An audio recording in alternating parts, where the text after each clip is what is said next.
നിന്നൊഴുകും രക്തം പാപക്കറ നീക്കുമതിൽ മുങ്ങിത്തീർന്നാൽ ആരും പാപക്കറ നീക്കുമതിൽ മുങ്ങിത്തീർന്നാൽ ആരും എൻ പേർക്കേശു മാരിച്ചെന്ന് ഞാൻ വിശ്വസിക്കുന്നു.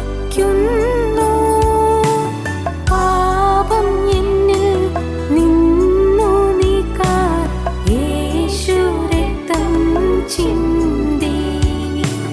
പാപം എന്നിൽ നിന്നു നീക്കാൻ യേശു രക്തം ചിന്തി.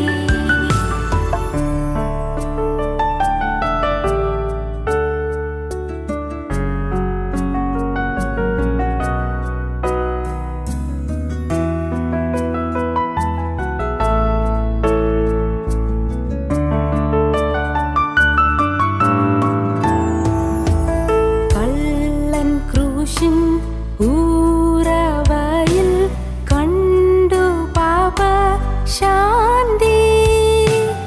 അവനെപ്പോൽ ഞാനും ദോഷി കണ്ടൻ പ്രതിശാന്തി.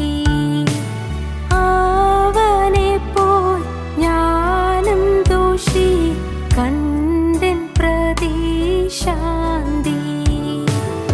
എൻ പേർക്കേശു മാരിച്ചെന്ന് ഞാൻ വിശ്വസിക്കുന്നു. പാപം എന്നിൽ നിന്നു നീക്കാൻ യേശു രക്തം ചിന്തി. പാപം എന്നിൽ നിന്നു നീക്കാൻ യേശു രക്തം ചിന്തി.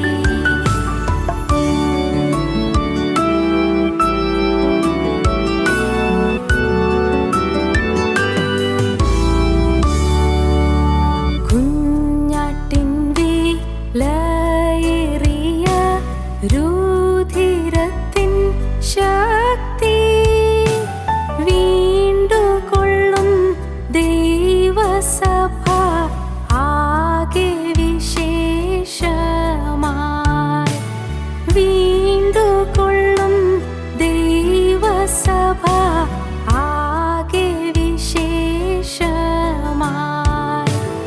എൻ പേർക്കേശു മാരിച്ചെന്ന് ഞാൻ വിശ്വസിക്കുന്നു. പാപം എന്നിൽ നിന്നു നീക്കാൻ യേശു രക്തം ചിന്തി. പാപം എന്നിൽ നിന്നു നീക്കാൻ യേശു രക്തം ചിന്തി.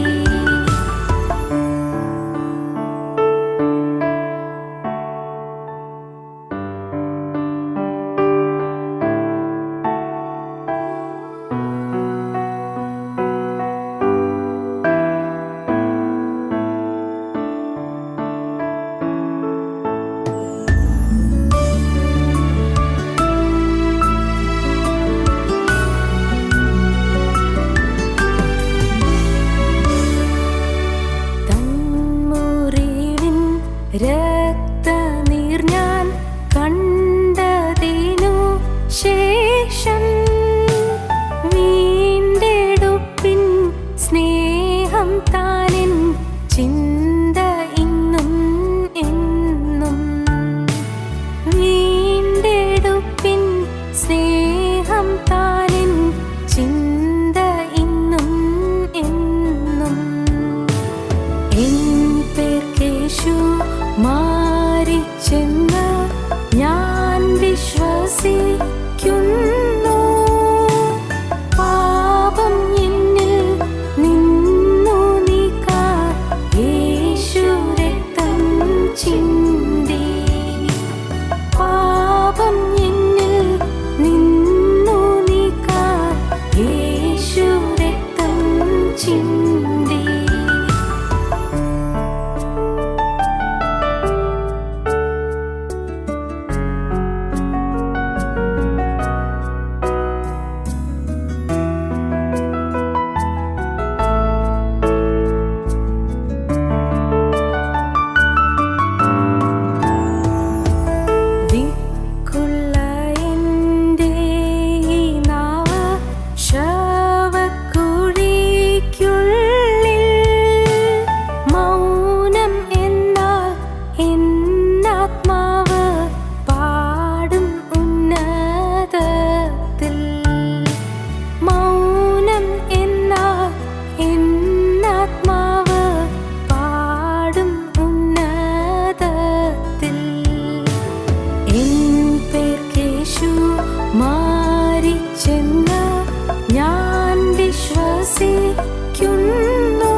ക്രൂശിക്കപ്പെട്ട ക്രിസ്തുവിനെ പ്രസംഗിക്കുന്നു.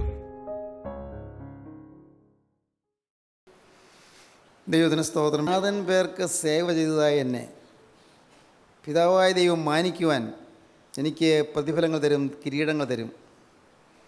താതൻ പേർക്ക്, പിതാവായ ദൈവത്തിൻ്റെ പേർക്ക്, നിത്യനായ ദൈവത്തിൻ്റെ പേർക്ക്, ദൈവത്തിന് വേണ്ടി ഞാൻ സേവ ചെയ്തതുകൊണ്ട്, ഞാൻ വേല ചെയ്തതുകൊണ്ട്, കർത്താവിൻ്റെ വേലയിൽ ഞാൻ ഉത്സുകനായി മുന്നോട്ട് പോയിക്കൊണ്ടിരുന്നതുകൊണ്ട്, എൻ്റെ ജീവിതത്തിൽ കർത്താവിൻ്റെ വേലയ്ക്ക് ഒന്നാം സ്ഥാനം ഞാൻ കൊടുത്തതുകൊണ്ട് എനിക്ക് ഓരോരോ കിരീടങ്ങൾ തരും, ഓരോരോ പ്രതിഫലങ്ങൾ തരും, ഓരോരോ ബഹുമാനങ്ങൾ. ദൈവത്തിന് സ്തോത്രം. ലോകയെ ഞാൻ എന്നെ ഓട്ടം തികച്ചു. ദൈവത്തിന് സ്തോത്രം. പ്രിയപ്പെട്ടവരെ, ഒരു ദിവസം ഈ ഓട്ടം തികയ്ക്കും. ഞാനും അതെ, നിങ്ങളും അതെ, നാം പോകും. ദൈവത്തിന് സ്തോത്രം. ഇവിടെ നാം ജീവിച്ചിരിക്കുന്ന കാലത്ത് എന്തെല്ലാം കാര്യങ്ങളിലാണെന്ന് ബന്ധപ്പെട്ട് ചിന്തിച്ചുകൊണ്ടിരിക്കുന്നത് ഇല്ലേ? നമ്മുടെ ജോലി, നമ്മുടെ മക്കൾ, നമ്മുടെ കുടുംബം, നമ്മുടെ വീട്, ഈ ഭൂമിയിലുള്ളതായ നമ്മുടെ ബന്ധുമിത്രാദികൾ എല്ലാം നമ്മുടെ ചിന്താ വിഷയമാണ്. ആകണം താനും, വേണ്ടെന്ന് ഞാൻ പറയില്ല, തീർച്ചയായിട്ടും വേണം. പക്ഷേ നമ്മുടെ സുപ്രീം പ്രയോറിറ്റി എന്തിലാണ്? എൻ്റെ ഒന്നാമത്തെ പരിഗണന എന്താണ്? എൻ്റെ ആദ്യത്തെ പരിഗണന എന്താണ്? എൻ്റെ മുന്തിയ പരിഗണന എന്താണ്? അത് എൻ്റെ കർത്താവായ യേശുവിൻ്റെ വേല. സ്തോത്രം. പ്രിയപ്പെട്ടവരെ, ഇന്ന് ഈ വാക്കുകളെ കേൾക്കുന്ന നിങ്ങൾ ഏത് സഭയിൽപ്പെട്ടവരാണെങ്കിലും, പ്രിയപ്പെട്ടവരെ നിങ്ങൾ കേൾക്കൂ, ഏത് സഭയിൽപ്പെട്ടവരാണെങ്കിലും, ദൈവം പറയാൻ നമുക്ക് സഭാഭേദമൊന്നും ഇല്ലല്ലോ. ഏത് സഭയിൽപ്പെട്ടവരാണെങ്കിലും ഒരു ദിവസം നിങ്ങൾ ഈ ജീവനുള്ള ദൈവത്തിന് മുമ്പാകെ നിൽക്കേണ്ടി വരും. അന്ന് കർത്താവായ യേശുവിൻ്റെ പേർക്ക് വേല ചെയ്തുകൊണ്ടുള്ളതായി പ്രതിഫലങ്ങൾ തരുമ്പോൾ നാം ലജ്ജിതരായിരിക്കേണ്ടി വരുമോ? ചിലരെല്ലാം ഭാഗ്യവശാൽ രക്ഷിക്കപ്പെട്ടു വരും. ദൈവത്തിൻ്റെ കൃപയാൽ രക്ഷിക്കപ്പെട്ടു. പക്ഷേ പ്രതിഫലങ്ങൾ ലഭിക്കുന്നില്ല. ഒരുപക്ഷേ നമ്മുടെ കൂടെ ജോലി ചെയ്യുന്നവർ, അല്ലെങ്കിൽ നമ്മുടെ വീട്ടിൽ തന്നെയുള്ളവർ, അവരോരോരുത്തരും കിരീടങ്ങൾ പ്രാപിച്ചുകൊണ്ട്, പ്രതിഫലം പ്രാപിച്ചുകൊണ്ട് പോകുമ്പോൾ നാം ഉപേക്ഷിക്കപ്പെട്ടവരായി തീരുമെങ്കിൽ എന്ത് ഭയാനകമായ കഷ്ടമായിരിക്കും, നഷ്ടമായിരിക്കും അത്. ദൈവത്തിന് സ്തോത്രം. താതൻ പേർക്ക് സേവ ചെയ്തതാൽ, പിതാവിൻ്റെ പേർക്ക് നാം വേല ചെയ്തുകൊണ്ട്, ദൈവത്തിൻ്റെ വേല നാം ചെയ്തതുകൊണ്ട്, നിസ്സാരമല്ല ദൈവത്തിൻ്റെ വേല.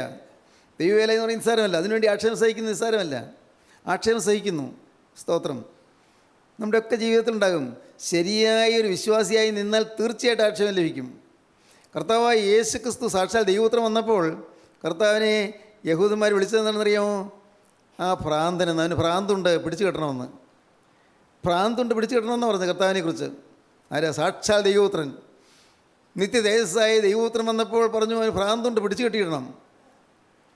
വേറെയിൽ പറഞ്ഞു ആ ചതിയൻ ജീവിച്ചിരിക്കുമ്പോൾ, ചതിയൻ എന്ത് ചതിയാണ് ചെയ്തത്? കണ്ണുകൂട്ടിന് കാഴ്ച കൊടുത്തു. ദൈവത്തിന് സ്തോത്രം. കുഷ്ഠരോഗിക്ക് സൗഖ്യം കൊടുത്തു.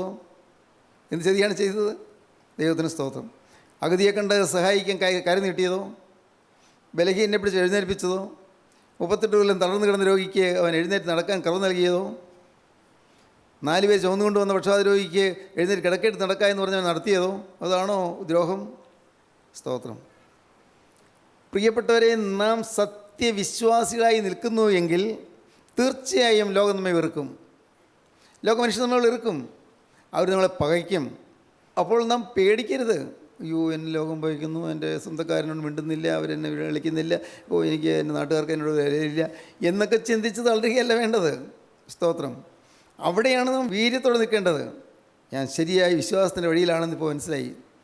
നിങ്ങൾക്ക് ഉറയ്ക്കണം, ഇത്രയും വലിയ എതിർപ്പ് എനിക്ക് വരുന്നതുകൊണ്ട് ഞാൻ വിശ്വാസത്തിൻ്റെ വഴിയിൽ തന്നെയാണ്.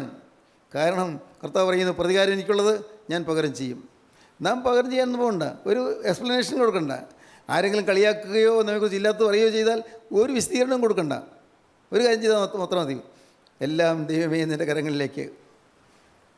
ഒരിക്കൽ ഒരു സന്യാസിയുടെ അടുക്കൽ ചെന്നു. ദൈവവിശ്വാസിയാണ്. ചോദിച്ചു, എനിക്ക് പാപത്തിന് ജയം കിട്ടുന്നില്ലല്ലോ, നീ പ്രാർത്ഥിക്കണം, പ്രാർത്ഥിച്ച് പാപത്തിന് ജയം കിട്ടണം. അല്ല, എനിക്ക് പാപത്തിന് ജയം കിട്ടുന്നില്ല. ഞാൻ ഒറ്റപ്പെട്ടി പരിശ്രമിച്ച് നോക്കി, ഞാൻ പ്രാർത്ഥിച്ച് നോക്കി, ഞാൻ ഉപവസിച്ച് നോക്കി, പക്ഷേ എനിക്ക് പിന്നെ പാവം വരുന്നു. ഞാൻ എന്താ ചെയ്യുന്നത്? നീ പോയിരുന്ന് പ്രാർത്ഥിക്കുമോനെ പറഞ്ഞു വിട്ടു. കുറേ ദിവസം കഴിഞ്ഞ് ഇയാൾ പിന്നെയും വന്നു. ഞാനങ്ങനെ പ്രാർത്ഥിക്കുകയൊക്കെ ചെയ്തു, ഞാൻ ഉപവാസം എടുത്ത് നോക്കി, എൻ്റെ ചിന്തകളുടെ മേൽ ജയം കിട്ടുന്നില്ല. പാപചിന്തകൾ വരുന്നു.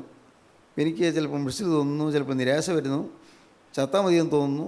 എന്താണെന്ന് അറിഞ്ഞുകൂടാ, എനിക്കൊരു സുഖം കിട്ടുന്നില്ല, സമാധാനമില്ല. നീ പോയി പ്രാർത്ഥിക്കുക. നീ ക്രിസ്തുവിനോട് പ്രാർത്ഥിക്കുക, ദൈവത്തോട് പ്രാർത്ഥിക്കുക. പിന്നെ അവൻ പോയി. പിന്നീട് വീണ്ടും വന്നു.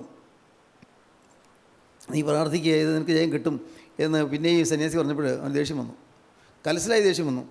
എത്ര നാളായി ഞാൻ പറഞ്ഞുകൊണ്ട് വരുന്നു, അങ്ങ് അനേകരെ നടത്താനായിട്ട് ദൈവം നിയോഗിച്ച മനുഷ്യനാണെന്ന് പറയുന്നു, എനിക്ക് ജയം കിട്ടാതെ ഞാൻ എന്ത് ചെയ്യും, എങ്ങനെയാണ് ജയം കിട്ടുന്നത്?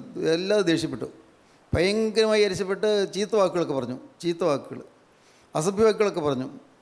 ഈ സന്യാസി അക്ഷോഭ്യനായിരിക്കുകയായിരുന്നു, ഒന്നും മിണ്ടുന്നില്ല.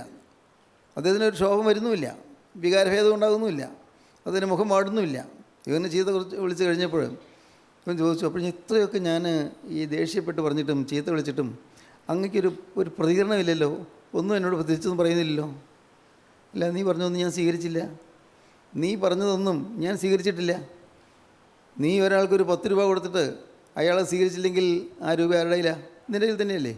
നീ എന്നെ ചീത്ത വിളിച്ചു, ഞാൻ സ്വീകരിച്ചില്ല, ഇപ്പോൾ അതൊക്കെ നിൻ്റെ കയ്യിൽ തന്നെയുണ്ട്, ഞാൻ എടുത്തിട്ടില്ല. നിൻ്റെ കയ്യിൽ തന്നെ അതുണ്ട്. പ്രിയപ്പെട്ടവരെ, മനസ്സിലായോ? ജീവിതത്തിൽ അനേകം ദുഷികളും പഴികളും ആക്ഷേപങ്ങളും ഒക്കെ നാം കേൾക്കേണ്ടി വരും. അനേകം എതിർപ്പുകളെ നാം നേരിടേണ്ടി വരും. സഭയിൽ നിന്നുള്ള എതിർപ്പുണ്ടായി വരും, ഉന്നതന്മാരിൽ നിന്നുള്ള എതിർപ്പുണ്ടായി വരും. പാവങ്ങൾ അവരൊക്കെ തെറ്റിദ്ധരിക്കുന്നുണ്ടായിരിക്കും, അവരെ കുറ്റം പറഞ്ഞിട്ട് കാര്യമില്ല, തെറ്റിദ്ധാരണയായിരിക്കാം, നമുക്കറിയാൻ പാടില്ല. തെറ്റിദ്ധാരണയാണോ മനഃപൂർവ്വം അസൂയ കൊണ്ടാണോ നമുക്കറിയാൻ പാടില്ല. പലരും നമ്മെ ചീത്ത വിളിക്കും, ഇല്ലാത്തത് പറഞ്ഞ് നമ്മെ അധിക്ഷേപിക്കും, നമ്മെ പക്ഷേ പലരെയും ഒറ്റപ്പെടുത്തിയെന്ന് വരും. നിരാശപ്പെടരുത്. നേരെ മറിച്ച് നാം അത് സ്വീകരിക്കാതെ ഇരിക്കുന്നിടത്തോളം നമുക്ക് അത് നമ്മുടെ മേൽ ഏശുകയില്ല. നാം സ്വീകരിക്കുന്ന എങ്ങനെ അറിയാം, സ്വീകരിക്കുന്നോ ഇല്ലയോ എന്ന്? ഈ ആക്ഷേപങ്ങളും പരിഹാസങ്ങളും കുറ്റങ്ങളും ആരോപണങ്ങളും നാം സ്വീകരിക്കുന്നുണ്ടെന്ന് എങ്ങനെ അറിയാം? അറിയാനുള്ളൊരു മാർഗ്ഗമാണ്, ഞാനതിന് എനിക്ക് ഇഷ്ടക്കുറവുണ്ടാകുന്നുണ്ടോ, എനിക്ക് വേദന ഉണ്ടാകുന്നുണ്ടോ, എനിക്കതിൽ ഭാരം ഉണ്ടാകുന്നുണ്ടോ, എനിക്ക് പരിഭവം ഉണ്ടാകുന്നുണ്ടോ എങ്കിൽ ഞാൻ അത് സ്വീകരിച്ചു എന്നതിൻ്റെ അർത്ഥം. സ്വീകരിച്ചാൽ തീർച്ചയായിട്ടും പരിഭവം ഉണ്ടാകും, സ്വീകരിച്ചില്ലെങ്കിൽ പരിഭവം ഉണ്ടാകുകയില്ല. ഞാൻ സ്വീകരിച്ചില്ല, എന്നെക്കുറിച്ച് ഇല്ലാത്ത കാര്യങ്ങൾ പലരും പറഞ്ഞു, ശരി, ഞാൻ സ്വീകരിച്ചിട്ടില്ല. നമുക്ക് ആ പറഞ്ഞ ആളോട് പരിഭവമില്ല, ആളോട് ദേഷ്യമില്ല, ആളോട് നമുക്ക് അല്പം പോലും പരാതിയുമില്ല. ദൈവത്തിന് സ്തോത്രം. ജീവിതത്തിൽ നാം ക്രിസ്തുവിന് വേണ്ടി സേവ ചെയ്യണം, ക്രിസ്തുവിന് വേണ്ടി വേല ചെയ്യണം. നമുക്ക് ചില ഉത്തരവാദിത്വങ്ങളുണ്ട്. ഈ ഭൂമിയിൽ ജീവിക്കുന്ന കാലത്തെ ജീവിതം കഴിഞ്ഞ് നാം അക്കരെ ചെല്ലുമ്പോൾ കിരീടങ്ങൾ പ്രാപിക്കണം, പ്രതിഫലം പ്രാപിക്കണം. അതാണ് വെളിപ്പാട് പുസ്തകത്തിൽ നാം കണ്ടത്. 10-ാം വാക്യം മുതൽ, നീ സഹിപ്പാനുള്ളത് പേടിക്കേണ്ട, നിങ്ങളെ പരീക്ഷിക്കേണ്ടതിന് പിശാച് നിങ്ങളിൽ ചിലരെ തടവിലാക്കുവാൻ പോകുന്നു. 10 ദിവസം നിങ്ങൾക്ക് ഉപദ്രവമുണ്ടാകും. മരണപര്യന്തം വിശ്വസ്തനായിരിക്കുക, എന്നാൽ ഞാൻ ജീവകിരീടം നിനക്ക് തരും. മരണപര്യന്തം, മരണത്തോളം, മരിക്കേണ്ടി വന്നാലും മരണത്തോളം വിശ്വസ്തനായിരിക്കുക. പ്രിയപ്പെട്ടവരെ, നാം സാധാരണ മനുഷ്യരെ പോലെയല്ല, നാം ഒരു വിശേഷ ജാതിയാണ്, നാം ഒരു പ്രത്യേക വർഗമാണ്. നിങ്ങളോ അന്ധകാരത്തിൽ നിന്ന് തൻ്റെ അത്ഭുത പ്രകാശത്തിലേക്ക് നിങ്ങളെ വിളിച്ചവൻ്റെ സൽഗുണങ്ങളെ ഘോഷിപ്പാൻ തക്കവണ്ണം തിരഞ്ഞെടുക്കപ്പെട്ട ഒരു ജാതിയും രാജകീയ പുരോഹിത വർഗവും വിശുദ്ധ വംശവും സ്വന്തം ജനവുമാകുന്നു. നിങ്ങൾ വിലപ്പെട്ടവരാണ്, നിങ്ങൾ സ്വർഗീയരാണ്. നിങ്ങൾ ഈ ഭൂമിയിൽ ജീവിക്കുന്നെങ്കിൽ നിങ്ങളുടെ ലക്ഷ്യവും നിങ്ങളുടെ വാസവും സ്വർഗത്തിലാണ്. നിങ്ങൾ ഈ ഭൂമിയിൽ പൗരത്വം ഉണ്ടെങ്കിലും നിങ്ങൾ അതേസമയത്ത് സ്വർഗീയ പൗരത്വം നിങ്ങൾ പ്രാപിച്ചിരിക്കുകയാണ്. 2 സിറ്റിസൺഷിപ്പ്, ഭൂമിയിലെ സിറ്റിസൺഷിപ്പുണ്ട്, സ്വർഗത്തിലെ സിറ്റിസൺഷിപ്പുണ്ട്. സ്വർഗത്തിൽ ജീവൻ പുസ്തകത്തിൽ നിങ്ങളുടെ പേര് ചേർത്തിരിക്കുകയാണ്. ഇത് നാം മനസ്സിലാക്കിയിരിക്കണം. അതുകൊണ്ട് ഇതുവരെയും ആ പേര് കിട്ടിയിട്ടില്ലാത്തവർ, ജീവൻ പുസ്തകത്തിൽ പേര് എഴുതി കിട്ടിയിട്ടില്ലാത്തവർ, നിങ്ങൾ കർത്താവിനോട് പറയണം, കർത്താവേ, എനിക്ക് എൻ്റെ പേര് ജീവൻ്റെ പുസ്തകത്തിൽ എഴുതി തരുവാൻ എന്നൊക്കെ വേണം. കർത്താവേ, നീ എന്നെ രൂപാന്തരപ്പെടുത്തണമേ, എൻ്റെ പേര് അവിടെ എഴുതപ്പെട്ട് കാണണമേ. ജീവൻ്റെ പുസ്തകം തുറക്കുന്ന ദിവസമുണ്ടല്ലോ, അന്ന് ആ പുസ്തകത്തിൽ എൻ്റെ പേര് കാണണമേ. പരീക്ഷ എഴുതി, പരീക്ഷയുടെ റിസൾട്ട് കാത്തിരിക്കുകയാണ്, അതിൽ നോക്കുകയാണ്, റിസൾട്ട് നോക്കുന്നു, എൻ്റെ പേരുണ്ടെന്നാണ് നോക്കുന്നത്. എൻ്റെ പേരുണ്ടോ, ജയിച്ചവരുടെ പേര് ലിസ്റ്റിൽ എൻ്റെ പേരുണ്ടോ നോക്കുകയാണ്. പേരില്ലാതെ വരുമ്പോൾ വലിയ ദുഃഖം വരികയാണ്. പേരില്ലാതെ വരുമ്പോൾ അതെല്ലാം ഭൂമിയിലെ കാര്യമാണ്. എന്നാൽ അക്കരെ കടന്നതിന് ശേഷം പേരില്ല എന്ന് കാണുമ്പോൾ, ജീവൻ്റെ പുസ്തകത്തിൽ പേരില്ല എന്ന് കാണുമ്പോൾ നാം തള്ളപ്പെടുന്നു. അവിടെ കരച്ചിലും പല്ലുകടിയും ഉണ്ടാകും. ദുരിതമേറിയ ജീവിതമായിരിക്കും, ദുഃഖം നിറഞ്ഞ ജീവിതമായിരിക്കും. പിന്നെ ഘോരമായ കൂരിട്ടിൻ്റെ അനുഭവമായിരിക്കും. കൂരിളിൽ ചാകാത്ത മുഴുവൻ കടാത്ത തീയെന്ന് കർത്താവ് പറഞ്ഞ ആ ഭയങ്കരമായ അനുഭവമായിരിക്കും. ഏറ്റവും പുറത്തുള്ള ഇരുട്ടിലേക്ക്, ഔട്ടർ ഡാർക്ക്നെസ്, ഏറ്റവും പുറത്തുള്ള ഇരുട്ടിലേക്ക് തള്ളപ്പെടും. പ്രിയപ്പെട്ടവരെ, ഇതെല്ലാം നാം അറിയുന്ന കാര്യങ്ങളാണ്, നാം വായിക്കുന്ന കാര്യങ്ങളാണ്. ഇതെല്ലാം വാസ്തവത്തിൽ നമുക്ക് മനസ്സിലാക്കാൻ വേണ്ടി വീണ്ടും വീണ്ടും ഓർപ്പിച്ചു തരുന്നതിന് വേണ്ടിയാണ് ഇതുപോലുള്ള കൂട്ടായ്മകൾ നടക്കുന്നത്. വേറൊരു ലക്ഷ്യമില്ല. ആണ് ഞാൻ പറഞ്ഞത്, സഭാഭേദം കൂടാതെ, സമുദായ വ്യത്യാസം കൂടാതെ ഈ വചനങ്ങൾ പറയുന്നത് എന്തിനു വേണ്ടിയാണ്? നിങ്ങൾ ഓരോരുത്തരും രക്ഷിക്കപ്പെടണം. നിങ്ങൾ ഏത് സഭയിൽ നിൽക്കുന്നവരാണെങ്കിൽ കുഴപ്പമില്ല. പ്രിയപ്പെട്ടവരെ, നിങ്ങൾ ഓരോരുത്തരും രക്ഷിക്കപ്പെടണം. നിങ്ങൾ ഓരോരുത്തരും ദൈവത്തെ അറിയണം. നിങ്ങൾ ഓരോരുത്തരും യേശുക്രിസ്തു ആരാണെന്ന് അറിയണം. യേശുക്രിസ്തു നമ്മുടെ ജീവിതത്തിൽ എന്ത് ചെയ്തു എന്നറിയണം. യേശുക്രിസ്തുവിൻ്റെ രക്തത്താൽ വീണ്ടെടുക്കപ്പെട്ടു എന്നുള്ള ആ അനുഭവം പ്രാപിക്കണം. നാം പാപത്തിൻ്റെ സ്വാധീനത്തിൽ നിന്ന് മോചനം പ്രാപിച്ചു എന്നുള്ള ആ അനുഗ്രഹം നാം പ്രാപിക്കണം. ഇല്ലെങ്കിൽ നഷ്ടമാണ്, തീരാ നഷ്ടമാണ്. ദൈവത്തിന് സ്തോത്രം. എന്താ പറഞ്ഞത്? മരണപര്യന്തം വിശ്വസ്തനായിരിക്കുക, എന്നാൽ ഞാൻ ജീവകിരീടം നിനക്ക് തരും. മരണപര്യന്തം വിശ്വസ്തനായിരിക്കുക. മരണത്തോളം, മരിക്കുന്ന അവസാന വിനാഴിക വരെയും അവസാനത്തെ നിമിഷം വരെയും വിശ്വസ്തനായിരിക്കുക. സഹോദരങ്ങളെ ചോദിക്കട്ടെ, നിങ്ങൾ വിശ്വസ്തരായിരുന്നിട്ടുണ്ടോ? ദൈവത്തോട് പറഞ്ഞ വാക്ക് പാലിച്ചിട്ടുണ്ടോ? വിശ്വസ്തനായിരിക്കുക. നാം ഒരാളോട് ഒരു 100 രൂപ കടം വാങ്ങിച്ചു. ആ രൂപ നാം വിശ്വസ്തനാണെങ്കിൽ തിരികെ കൊടുക്കും. ജീവനുള്ള ദൈവം നമുക്കൊരു ആയുസ് തന്നു. ഈ ആയുസ്സിൽ നാം വിശ്വസ്തനാണോ? ഞാൻ വിശ്വസ്തനായിരുന്നിട്ടുണ്ടോ? പ്രിയപ്പെട്ടവരെ, ഈ ലോകജീവിതത്തിൽ നിങ്ങൾ ജീവിതത്തിലേക്ക് തിരിഞ്ഞു നോക്കുമ്പോൾ കാണാം, നിങ്ങൾ അന്യായമായി പൈസ സമ്പാദിച്ചിട്ടുണ്ടാകും, കൈക്കൂലി വാങ്ങിയിട്ടുണ്ടാകും, അഴിമതിക്ക് കൂട്ടുനിന്നിട്ടുണ്ടാകും, പല കള്ളത്തരങ്ങളും ചെയ്തിട്ടുണ്ടാകും, കൊള്ളലാഭം ഉണ്ടാക്കി കാണും, ദൈവത്തിന് തിരക്കാത്ത രീതിയിൽ പലതും പ്രവർത്തിച്ച് കാണും. ചിന്തിക്കൂ, നിങ്ങളുടെ കൈവശമുള്ള പൈസ കറയില്ലാത്തതാണോ? പ്രിയപ്പെട്ടവരെ ചിന്തിക്കൂ, നിങ്ങളുടെ കയ്യിലുള്ള പൈസ അല്ലെങ്കിൽ നിങ്ങളുടെ ബാങ്കിലുള്ള ബാലൻസ് കറയില്ലാത്തതാണോ? ഇന്ന് വേണമെങ്കിൽ തിരുത്താം. നാളെ അവസരം കിട്ടിയില്ലെങ്കിലോ ഇന്ന് തിരുത്താം. നമ്മുടെ ജീവിതത്തിലെ കഴിഞ്ഞ നാളുകൾ കറുത്ത നാളുകളാണോ? പാപം നമ്മെ നശിപ്പിച്ച് കളഞ്ഞ നാളുകളാണോ? പാപത്തിൻ്റെ ആ നീരാളിപ്പിടുത്തത്തിൽ അമർന്നുപോയ നാളുകളാണോ? ദുഷ്ടപിശാച് വലിച്ചഴിച്ചുകൊണ്ട് പോയ നാളുകളാണോ? ചിന്തിച്ച് നോക്കൂ. പാപത്തിലേക്ക് വലിച്ചഴിച്ചുകൊണ്ട് പോയി പിശാച് പലരെയും പാപത്തിലേക്ക് വലിച്ചഴിച്ചുകൊണ്ട് പോയി. വേണമെന്ന് വിചാരിച്ചതല്ല, അങ്ങനെ പാപത്തിലേക്ക് പിശാച് ഇങ്ങനെ വലിച്ചഴിച്ച് കൊണ്ടുപോയി. നരകത്തിയിലേക്ക് വലിച്ചുകൊണ്ട് പോവുകയാണെന്ന് പറഞ്ഞില്ല. നരകത്തിൻ്റെ ഭീകരതയിലേക്കാണ് എന്നെ കൊണ്ടുപോകുന്നത് പറഞ്ഞില്ല. എന്നാൽ കാരുണ്യവാനായ ദൈവം നോക്കുന്ന വാസ്തവത്തിൽ നമ്മുടെ ജീവിതം എന്തായെന്ന് കാണിച്ചു തരികയാണ്. ഈ ജീവിതം നശ്വരമാണ്, ഈ ജീവിതം ക്ഷണികമാണ്, ഈ ജീവിതം നിത്യമായി യാതനയിലേക്ക് പോകാൻ പാടില്ല. ഈ ജീവിതം നിത്യമായി സൗഭാഗ്യത്തിൽ എത്തേണ്ടതാണ്. അതിനുവേണ്ടി തന്നെയാണ് കർത്താവായ യേശുക്രിസ്തു വന്നത്. അതിനുവേണ്ടി തന്നെയാണ് കർത്താവായ യേശുക്രിസ്തു ക്രൂശിൽ മരിച്ചത്. പ്രിയപ്പെട്ടവരെ, കർത്താവിന് ഒരു ദിവസം 1000 സംവത്സരം പോലെയും 1000 സംവത്സരം ഒരു ദിവസം പോലെ ഇരിക്കുന്ന ഈ കാര്യങ്ങൾ മറക്കരുത്. കർത്താവായ യേശുക്രിസ്തു വന്നിട്ട് ഇന്ന് 2000-ലേറെ വർഷമായി എന്ന് പറഞ്ഞാൽ ഓരോരുത്തരും ചിന്തിക്കൂ, ഏതാണ്ട് 2 ദിവസം കഴിഞ്ഞിരിക്കുന്നു. 1000 വർഷം ഒരു ദിവസം പോലെയും ഒരു ദിവസം 1000 സംവത്സരം പോലെ ഇരിക്കുന്നു എന്ന് പറഞ്ഞല്ലോ. പ്രിയപ്പെട്ടവരെ, 2 ദിവസം മുൻപാണ് കർത്താവ് വന്നത്. നിങ്ങൾ ചിന്തിക്കൂ. മിനിഞ്ഞാന്നാണ് കർത്താവ് വന്നത്. നിങ്ങൾ ചിന്തിക്കൂ. നിങ്ങൾ ഓർത്ത് നോക്കണം. എൻ്റെ ദൈവമേ, യേശു ഞങ്ങളുടെ കൂടെ നടന്നല്ലോ, ഞാൻ അറിഞ്ഞില്ലല്ലോ. യേശു ഞങ്ങളുടെ കൂടെ വന്നല്ലോ. യേശു ഞങ്ങളുടെ യോഗത്തിലുണ്ടായിരുന്നല്ലോ. ഞാൻ വചനം കേട്ടുകൊണ്ടിരുന്നപ്പോൾ യേശു എൻ്റെ നേരെ കൗതുകത്തോടെ നോക്കിക്കൊണ്ടിരിക്കുകയായിരുന്നല്ലോ. ഇവനിപ്പോൾ മനംതിരിയും എന്ന് കർത്താവ് പ്രതീക്ഷയോടെ നിൽക്കുകയായിരുന്നല്ലോ. കഴിഞ്ഞ കാല ജീവിതത്തിലെ പാവങ്ങളെ ഓർത്താൻ കരഞ്ഞുകൊണ്ടിരിക്കുകയായിരുന്നല്ലോ. ഇവൾ കഴിഞ്ഞ കാല ജീവിതത്തിൽ ഒന്നുപോയി തെറ്റുകളെ ഓർത്ത് നിരാശപ്പെടാതെ പ്രത്യാശയോടെ പ്രാർത്ഥിച്ചുകൊണ്ടിരിക്കുകയായിരുന്നല്ലോ. നല്ലത് തകർന്ന ഹൃദയത്തോടെ ഇരിക്കുകയായിരുന്നല്ലോ. വചനം കേൾക്കുമ്പോൾ ഉള്ളു ഉരുകിക്കൊണ്ടിരിക്കുകയായിരുന്നല്ലോ. വചനം കേൾക്കുമ്പോൾ ഉള്ളിൽ തീ കത്തിക്കൊണ്ടിരിക്കുകയായിരുന്നല്ലോ. എൻ്റെ ഈ മക്കൾ എനിക്ക് എൻ്റെ സന്നിധിയിൽ വിശ്വസ്തയോടെ നിന്നല്ലോ. ഈ കണ്ട വർഷങ്ങളെല്ലാം വിശ്വസ്തയോടെ നിന്നല്ലോ. അവർ വിശ്വസ്തയോടെ പൈസ കൈകാര്യം ചെയ്തല്ലോ. അവർ വിശ്വസ്തയോടെ ജീവിതത്തിലെ ഓരോ പ്രവൃത്തികളെ നിയന്ത്രിച്ചല്ലോ. വിശ്വസ്തയോടെ, സ്തോത്രം, വിശ്വസ്തയോടെ. മരണപര്യന്തം വിശ്വസ്തനായിരിക്കുക, എന്നാൽ ഞാൻ ജീവകിരീടം നിനക്ക് തരും. സങ്കടകരമായ കാര്യം, മരണപര്യന്തം എന്ന് പറഞ്ഞാൽ മരണത്തിന് ഒരു ദിവസം മുമ്പെങ്കിലും വീണ് പോയെങ്കിലോ മരണപര്യന്തം വിശ്വസ്തനല്ല. മരണത്തിന് 1 മാസം മുൻപ് വീണ് പോയെങ്കിലോ മരണപര്യന്തം വിശ്വസ്തനായില്ല. മരണത്തിന് 1 വർഷം മുമ്പ് വീണ് പോയെങ്കിലോ മരണപര്യന്തം വിശ്വസ്തനായില്ല. വീണ് പറഞ്ഞാൽ ആത്മാവിൽ വീഴുക, പാപത്തിൽ വീഴുക. നോക്കൂ, അവസാന നിമിഷം വരെയും പിടിച്ചു നിൽക്കണം. അവസാനത്തോളം, അതാണ് കർത്താവ് പറയുന്നത്, അവസാനത്തോളം സഹിച്ചു നിൽക്കുന്നവൻ രക്ഷിക്കപ്പെടും. അവസാനത്തോളം സഹിച്ചു നിൽക്കണം, അവസാന വിനാഴിക വരെയും. എൻ്റെ എളിയ പ്രാർത്ഥന ഞാൻ നിങ്ങളോട് പറയട്ടെ. ഞാൻ കൂടെ പ്രാർത്ഥിക്കുന്ന കാര്യമാണ്. കർത്താവേ, ഇന്ന് രാത്രിയിൽ നീ വന്നാൽ കർത്താവേ, ഞാൻ തള്ളപ്പെട്ടു പോകരുതേ. ഞാൻ പ്രാർത്ഥിക്കുന്ന കാര്യമാണ് ഈ പറയുന്നത്. ഞാൻ നിങ്ങളുടെ കൂടെ ഇരുന്നുകൊണ്ടല്ലേ പറയുന്നത്, നിങ്ങളുടെ ഒപ്പം ഇരുന്നുകൊണ്ടല്ലേ പറയുന്നത്. നിങ്ങളെപ്പോലെ തന്നെ ഒരാളായിരുന്നേ പറയുകയാണ്. നിങ്ങളിൽ നിന്ന് ഭേദപ്പെട്ട മനുഷ്യനായിട്ടല്ല ഞാൻ പറയുന്നത്. ഈ രാത്രി എൻ്റെ യേശു വന്നാൽ ഞാൻ തള്ളപ്പെട്ടു പോകരുതേ. അതുകൊണ്ട് കർത്താവേ, ഞാൻ ഉറങ്ങുന്നതിന് മുമ്പ് എൻ്റെ പാവങ്ങളെല്ലാം കഴുകിത്തരണമേ. എൻ്റെ ജീവിതത്തിൽ വന്നു പോയ അനുസരണക്കേടുകൾ കഴുകിത്തരണമേ. എൻ്റെ ജീവിതത്തിൽ വന്നു പോയ അവിശ്വസ്തതകൾ കഴുകിത്തരണമേ. കർത്താവേ, എൻ്റെ പേരിലുള്ള കടങ്ങളെല്ലാം മായ്ച്ചു തരണമേ. ഞാനതാണ് പ്രാർത്ഥിക്കുന്നത്. ദൈവത്തിന് സ്തോത്രം. പ്രിയപ്പെട്ടവരെ, ഞാനും വളരെ വളരെ ഭയത്തോടെ ഞാൻ ദൈവത്തിന് വേല ചെയ്യുകയാണ്, ഭയത്തോടെ. സ്തോത്രം. നിങ്ങൾ ഓരോ ദിവസം രാത്രി കിടക്കാൻ നേരത്തെ നിങ്ങൾ ചിന്തിക്കാറുണ്ടോ, നാളെ പ്രഭാതം ഞാൻ കാണാതെ ഞാൻ കടന്നു പോകുമോ? കർത്താവേ, നാളെ പ്രഭാതം കാണാതെ ഞാൻ കടന്നു പോയാൽ എൻ്റെ കർത്താവിൻ്റെ സന്നിധിയിൽ കർത്താവിൻ്റെ മാലാഖമാരനെ കൂട്ടിക്കൊണ്ടു പോകുവാൻ ഇടവരുമോ? മാലാഖമാർ കൂട്ടം കൂട്ടമായി ഗണങ്ങളായി എഴുന്നള്ളി വന്ന് എന്നെ വഹിച്ചുകൊണ്ട് പോകുമോ?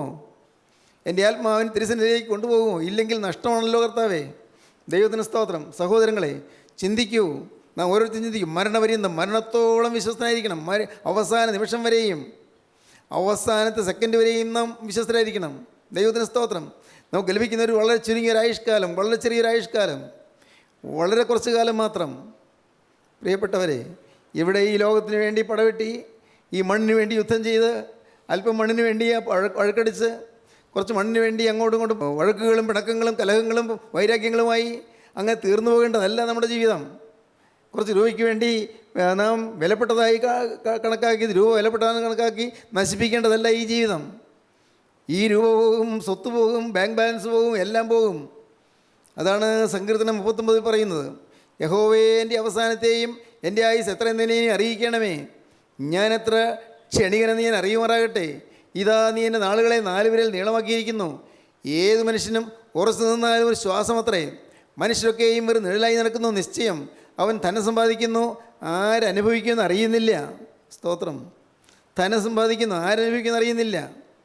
പ്രിയപ്പെട്ടവരെ, നാം ഇപ്പോൾ ഈ ഭൂമിയിൽ ജീവിച്ചിരിക്കുമ്പോൾ പണത്തിന് വേണ്ടിയെല്ലാം നാം ബന്ധപ്പെടുന്നു. അയ്യോ, പൈസ ഇല്ല, കടമാണ് എന്നൊക്കെ പറഞ്ഞ് വിഷമിക്കുന്നു. ശരിയാണ്, കടമാണ്, വിഷമം തന്നെയാണ്. പക്ഷേ നിങ്ങൾ ഓർക്കണം, ഇതിനപ്പുറത്തൊരു ലോകമുണ്ട്. ആ ലോകത്തേക്ക് ചെല്ലുവാൻ ഞാൻ ഒരുങ്ങിയിട്ടുണ്ടോ? അതാണ് ചിന്തിക്കേണ്ടത്. ഒന്നാമത്തെ കാര്യം അതാണ്. അപ്പോൾ അങ്ങനെ ഒരു ഒരുക്കം വന്നാൽ നിങ്ങൾ കടക്കാരായിരിക്കേണ്ടി വരികയില്ല. ഹല്ലേലൂയ, ദൈവത്തിന് സ്തോത്രം. അങ്ങനെ നിങ്ങൾക്ക് ക്രിസ്തുവിന് വേണ്ടി ജീവിതം വേർതിരിച്ചു എന്നുള്ളതായ ഒരു ഉറപ്പ് നിങ്ങൾ കിട്ടിയാൽ നിങ്ങൾ പിന്നെ ഈ ലോക ജീവിതത്തിലെ കടങ്ങളോ ഭാരങ്ങളോ ഓർത്തങ്ങളോ വലയേണ്ടി വരികയില്ല. നിങ്ങളുടെ കാര്യം ക്രിസ്തുവിൻ്റെ കാര്യമായി മാറും. നിങ്ങളുടെ കാര്യം ദൈവത്തിൻ്റെ കാര്യമായി മാറും. ദൈവം നിങ്ങളുടെ കാര്യങ്ങൾ ഏറ്റെടുക്കും. ദൈവത്തിന് സ്തോത്രം. നിങ്ങളുടെ കാര്യങ്ങൾ ദൈവം ഏറ്റെടുത്ത് നിങ്ങൾ അത്ഭുതകരമായി വഴി നടത്തും, അതിശയകരമായി വഴി നടത്തും. സ്തോത്രം. പ്രിയപ്പെട്ടവരെ, ഞാൻ ഇതെല്ലാം പറയുന്നത് നിങ്ങൾ ധന്യപ്പെടുന്നതുകൊണ്ടല്ല, നിങ്ങളെപ്പോലുള്ളൊരു മനുഷ്യനായതുകൊണ്ടാണ് ഞാൻ പറയുന്നത്. സ്തോത്രം. എങ്കിലും കർത്താവ് എനിക്കൊരു ഭാഗ്യം തന്നു. എൻ്റെ കർത്താവിൻ്റെ വചനം ഞാൻ വിശ്വസിക്കുന്നു. ഈ വചനം ഞാൻ വിശ്വസിക്കുന്നു. ഈ വചനം ഞാൻ ചുംബിക്കുന്നു. ഈ വചനം ഞാൻ മുത്തുന്നു. ഈ വചനത്തെ ഞാൻ ആദരിക്കുന്നു. സ്തോത്രം. എൻ്റെ കരുണയുള്ള കർത്താവിനെ ഞാൻ ആരാധിക്കുന്നു. യേശു ക്രിസ്തു ജീവനുള്ളവനാണ്. ഇന്ന് ഇത് കേട്ടുകൊണ്ടിരിക്കുമ്പോഴും യേശു നിങ്ങൾ അരികത്തിയേർന്ന് നിൽക്കുന്നുണ്ട്. യേശു നിങ്ങളോട് ചോദിക്കുകയാണ്, മോളെ, ഇനിയും വൈകണമോ? മോനെ, ഇനി താമസിക്കുന്നത് എന്തിന് വൈകണം? എന്തിന് താമസിക്കണം? ഇനി എന്തിന് വൈകണം? ഇന്ന് നിനക്ക് ലഭിക്കുന്ന ഈ സമയം ഇനി കിട്ടിയില്ലെങ്കിലോ ഇന്ന് നിൻ്റെ ജീവിതം നീ കർത്താവിന് കൊടുക്കുക. സ്തോത്രം. ഇനി ഇതുപോലൊരു അവസരം നിനക്ക് കിട്ടിയില്ലെങ്കിലോ ഇന്ന് ജീവിതം ക്രിസ്തുവിന് വേണ്ടി വിട്ടുകൊടുക്കുക. ഹല്ലേലൂയ, ദൈവത്തിന് സ്തോത്രം. നാളത്തെ ദിവസം എനിക്കുള്ളതല്ല, നിങ്ങൾക്കുള്ളതല്ല. യേശു മാത്രം അറിയുന്ന എന്താണ് സംഭവിക്കാൻ പോകുന്നതെന്ന്. കർത്താവേ, പല പല പ്ലാനുകൾ എനിക്കുണ്ട്, പല പല പദ്ധതികൾ എനിക്കുണ്ട്, പല പ്രോഗ്രാമുകളുണ്ട്, പല സ്കീം, പല പദ്ധതികളുണ്ട്. ഈ പ്ലാനുകളെല്ലാം തകരുമല്ലോ കർത്താവേ. എൻ്റെ മനസ്സിൽ പല പല പ്ലാനുകളുണ്ട്. മക്കളെക്കുറിച്ച് ചില പ്ലാനുകളുണ്ട്. എൻ്റെ ഭാര്യയെക്കുറിച്ചോ എൻ്റെ ഭർത്താവിനെക്കുറിച്ചോ ചില പ്ലാനുകളുണ്ട്. എൻ്റെ കുടുംബത്തെക്കുറിച്ചോ എൻ്റെ സ്വത്തിനെക്കുറിച്ചോ ചില ധാരണകളുണ്ട്. ചിലതെല്ലാം എൻ്റെ മനസ്സിൽ ചില പദ്ധതികൾ ഞാൻ പ്ലാൻ ചെയ്തിട്ടുണ്ട്. കർത്താവേ, ഈ പദ്ധതികളെല്ലാം പൊളിയുന്നത് എപ്പോഴാണെന്ന് അറിയുന്നത് ഞാൻ അറിയുന്നില്ല. എപ്പോഴെങ്കിലും പൊളിഞ്ഞു പോകാം. എന്നാൽ പൊളിയാത്തൊരു പദ്ധതി ഗോകുൽത്തായിൽ തുറന്നിട്ടുണ്ട്. ഹല്ലേലൂയ, പൊളിയാത്തൊരു പദ്ധതി. ദൈവത്തിന് സ്തോത്രം. സ്വർഗീയ പദ്ധതി. ഗോകുൽത്തായിലെ മരക്കുരിശിൽ ജീവൻ അർപ്പിച്ച രക്ഷകനെ തിരുമാറ് തുറന്നൊഴി ഒരു പദ്ധതി ഒരുക്കിയിട്ടുണ്ട്, പദ്ധതി തുറന്നിട്ടുണ്ട്. ആ സ്വർഗീയ പദ്ധതിയിലേക്ക് നിങ്ങളെ ആകർഷിക്കാൻ കർത്താവിൻ്റെ പരിശുദ്ധാത്മാവ് യത്നിക്കുകയാണ്. ഞാനല്ല, പരിശുദ്ധാത്മാവ് യത്നിക്കുകയാണ്. നിങ്ങളുടെ ഹൃദയത്തോട് പരിശുദ്ധാത്മാവ് വാദിച്ചുകൊണ്ടിരിക്കുകയാണ്. മകനെ, ഇനി വൈകണമോ? സ്തോത്രം. മകളെ, ഇനി താമസിക്കണമോ? നിൻ്റെ കാര്യം ഞാൻ നോക്കാമെന്നല്ലേ ഞാൻ പറഞ്ഞത്. നിൻ്റെ ഭാവി ഞാൻ നോക്കിക്കൊള്ളാമെന്നല്ലേ പറഞ്ഞത്. നിൻ്റെ മക്കളുടെ കാര്യം ഞാൻ നോക്കാമെന്നല്ലേ പറഞ്ഞത്. നിൻ്റെ ഭാവിയും നിൻ്റെ മക്കളും നിൻ്റെ തലമുറയും ഞാൻ നോക്കിക്കൊള്ളാം. നിൻ്റെ മേലുള്ള എൻ്റെ ആത്മാവും നിൻ്റെ വായിൽ ഞാൻ തന്ന എൻ്റെ വചനങ്ങളും നിൻ്റെ വായിൽ നിന്നും നിൻ്റെ സന്തതിയുടെ വായിൽ നിന്നും നിൻ്റെ സന്തതിയുടെ വായിൽ നിന്നും ഇന്നു മുതൽ ഒരു നാൾ വിട്ടുപോകയില്ല എന്ന് യഹോവയായ ദൈവം അരുളിച്ചെയ്യുന്നു. സ്തോത്രം.